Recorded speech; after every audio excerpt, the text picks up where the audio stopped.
Gorant Chocolatier's new owners celebrate the brand's 75th anniversary with plans for a dessert bar and expanded production, while the Business Journal Roundtable on Minority Enterprise brings together local entrepreneurs and bankers to discuss opportunities for growth. Those stories and more on today's Daily Buzz.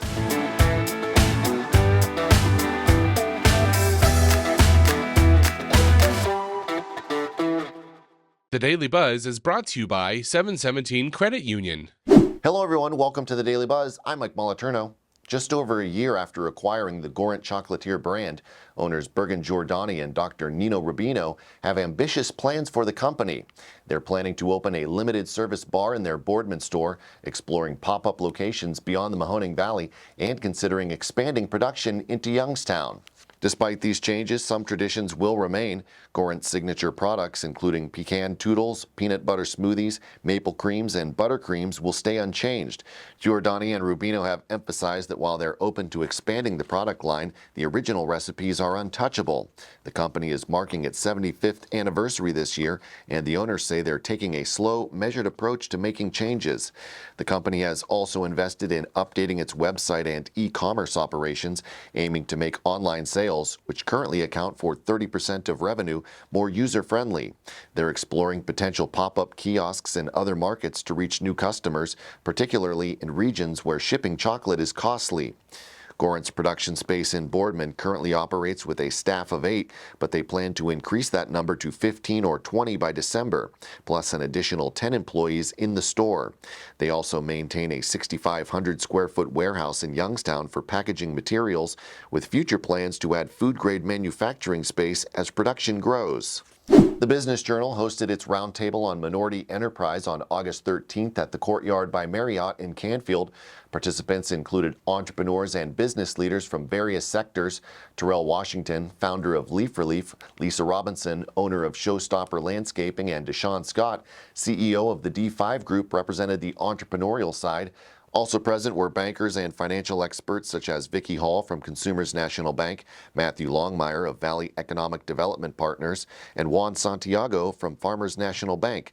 Additional business owners, including Keelan Bilal of Excalibur Barber Grooming Lounge and Ashlyn Simone Baker of Signatures by Simone Brand Design Studio, also contributed to the discussion. The roundtable focused on challenges and opportunities for minority-owned businesses in the region, highlighting access to capital and mentorship as key areas of concern.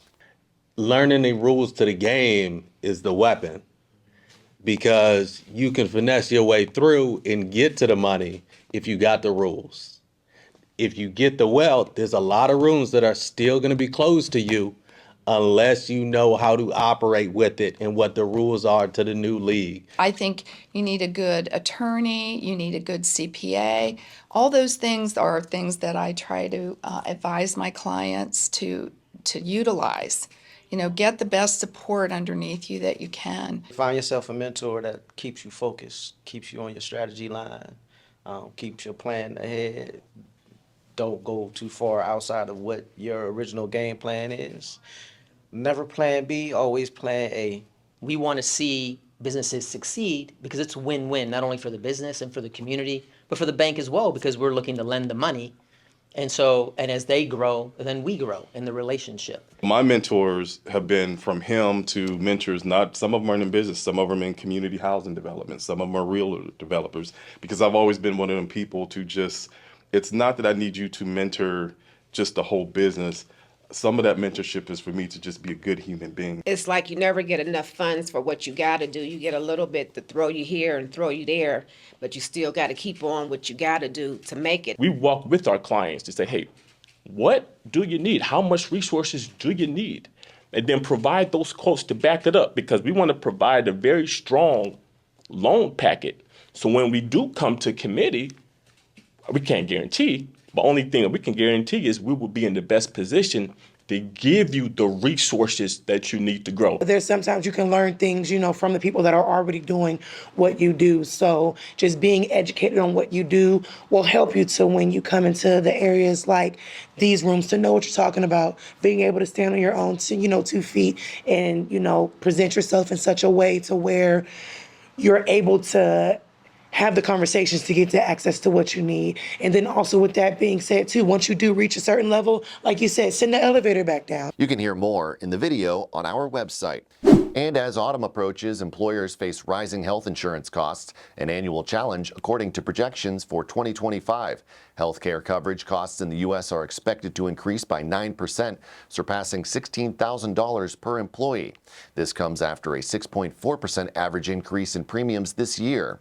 In a tight labor market, many employers are absorbing these costs to retain workers. However, some relief may be available through the Youngstown Warren Regional Chamber's multi-employer welfare arrangement. This is a self-funded health plan for employers of 2 to 50 employees. We also offer it to sole proprietors so that they can have quality and affordable health insurance that they offer to their employees. Since we've had the program over the last many years, we include it in our literature and we talk about it frequently, but once we more recently realized the impact that this is having on small businesses, especially with the escalating cost of health care, especially with the tight employment market and more companies wanting to offer health care and better health care, we've decided this year to really ramp up the communications and marketing of this program. You can hear more in the 3 Minutes with video on our website.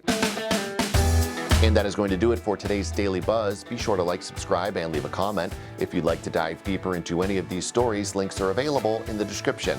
Thank you very much for watching. I'm Mike Molitorno.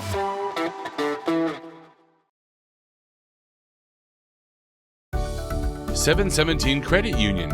Savings power to give your business an extra boost. Business savings, certificates, and business money market. 717 Credit Union. Make your money work as hard as you do. Check out our business money market and CD rates at 717cu.com/rates.